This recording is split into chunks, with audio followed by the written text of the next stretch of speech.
ಗರಿಗರಿಯಾದ ಸಾಬುದಾನ ಪೂರಿ ಮತ್ತು ಪರೋಟ ಎರಡು ಈ ಒಂದೇ ವಿಡಿಯೋದಲ್ಲಿ ಯಾವ ರೀತಿ ಮಾಡೋದು ಅಂತ ನೋಡೋಣ ಬನ್ನಿ. ಅದಕ್ಕಾಗಿ ನಾನಿಲ್ಲಿ 1 ಕಪ್ ಆಗುವಷ್ಟು ಸಾಬುದಾನನ ಈ ರೀತಿ ಪ್ಯಾನ್ನಲ್ಲಿ ಡ್ರೈ ರೋಸ್ಟ್ ಮಾಡ್ಕೋಬೇಕು. ಅಂದರೆ ಹಸಿ ವಾಸನೆ ಹೋಗೋ ತನಕ ಹುರ್ಕೊಂಡು ತಗೋಬೇಕಾಗುತ್ತೆ. ಇವಾಗ ಇದು ಪೂರ್ತಿಯಾಗಿ ತಣ್ಣಗಾಗಬೇಕು. ತಣ್ಣಗಾದ್ಮೇಲೆ ಮಿಕ್ಸಿಯಲ್ಲಿ ಹಾಕೊಂಡು ಪೌಡ್ರ್ ಮಾಡ್ಕೋಬೇಕಾಗುತ್ತೆ. ಈ ಪೌಡರ್ ನೀವು ಸುಮಾರು 1 ತಿಂಗಳು ಆಗೋ ತನಕ ಸ್ಟೋರ್ ಮಾಡಿ ಇಟ್ಕೋಬೋದು.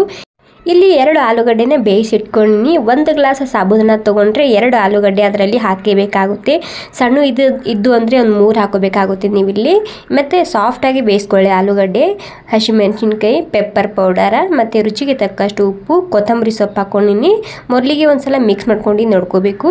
ಮತ್ತು ಬೇಕಾದಷ್ಟು ನೀರನ್ನ ಹಾಕ್ಕೊಂಡು ಹಿಟ್ಟನ್ನ ಸಾಫ್ಟಾಗಿ ನಾದ್ಕೋಬೇಕಾಗುತ್ತೆ. ಜಾಸ್ತಿ ಟೈಟಾಗಿ ನಾದ್ಕೋಬಾರ್ದು. ಇದನ್ನು ಸ್ವಲ್ಪ ಸಾಫ್ಟಾಗಿ ನಾದ್ಕೊಳ್ಳಿ. ನಾದಿದ್ಮೇಲೆ ಇದಕ್ಕೆ ಒಂದು 10 ನಿಮಿಷ ರೆಸ್ಟ್ ಮಾಡ್ಕ ಬಿಡಬೇಕಾಗುತ್ತೆ.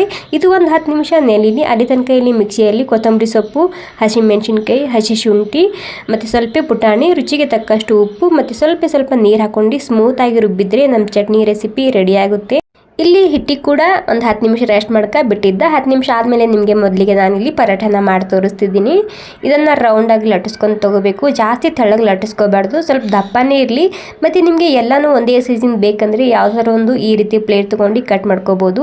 ಅದು ಮೂಗು ಸೀಳುತ್ತೆ ಸಾಬುದಾನ ಇರೋದ್ರಿಂದ. ಈ ರೀತಿ ಕಟ್ ಮಾಡ್ಕೊಳ್ಳಿ, ನೋಡೋಕ್ಕೆ ತುಂಬ ಸರಿಯಾಗಿ ಅನಿಸುತ್ತೆ. ಎಲ್ಲನೂ ಒಂದೇ ಸೈಜ್ನಲ್ಲಿ ಬರುತ್ತೆ. ಇವಾಗೇನಿಲ್ಲ, ನಾರ್ಮಲಾಗಿ ಎಣ್ಣೆನ ಹಚ್ಕೊಂಡು ಈ ರೀತಿ ಬೇಯಿಸ್ಕೊಂಡು ತೊಗೊಂಡ್ರೆ ಸೂಪರ್ ಆಗಿರುವಂತಹ ಸಾಫ್ಟ್ ಆಗಿರುವಂತಹ ಸಾಬುದಾನ ಪರೋಟ ರೆಸಿಪಿ ರೆಡಿ ಆಗುತ್ತೆ.